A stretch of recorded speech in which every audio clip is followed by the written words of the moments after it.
বেসরকারি শিক্ষা প্রতিষ্ঠানগুলিকে আমি আবেদন করব, অর্থনৈতিকভাবে আপনারা যেভাবে ফিজ বা সেমিস্টার বা অন্যান্য যে সমস্ত অর্থ নিচ্ছেন, এক্ষেত্রে সরকারের নিয়ন্ত্রণ রাখা উচিত।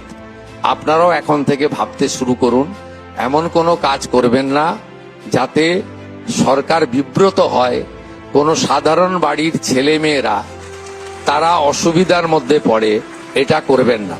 তো তোমরা তো নিজের কানে শুনলে যে আমাদের মাননীয় মুখ্যমন্ত্রী কি বলেন। উনি সত্যি কথা বলতে উনি এমন একজন মুখ্যমন্ত্রী না, ওনার সবার দিকে সব দিকে ওনার খেয়াল থাকে। সত্যি কথা, কার কি অসুবিধা হচ্ছে না হচ্ছে এই 2 মাস ধরে তো দেখে যাচ্ছে উনি কিভাবে আমাদের রাজ্যের উন্নতির জন্য চেষ্টা করে আছেন। তো উনি যেটা বললেন, বেসরকারি স্কুলকে কড়া বার্তা দিয়ে দিলেন যে সত্যি বেসরকারি এমন এমন স্কুল আছে যে প্রচুর প্রচুর প্রচুর ফিজ লাগে বা প্রচুর তাদের অনেক টাকা পয়সা খরচা হয় ওই স্কুলে পড়াতে গেলে। তো তার জন্য সরকার এই কড়া বার্তাটা দিলেন যে তারা এমন যেন কিছু না করে, এমন টাকা পয়সা যাতে তাদের কাছে সাধারণ মানুষের কাছে না নেয়, যাতে সরকার তাদের বিরুদ্ধে কোনো অ্যাকশন নিতে বাধ্য হয়। তো সত্যি কথাটা শুনে সত্যি খুব ভালো লাগলো। আমাদের মতো অনেক গরিব বাড়ির বাচ্চা কাচ্চাদের ইচ্ছা থাকে যে ভালো স্কুলে পড়ানোর।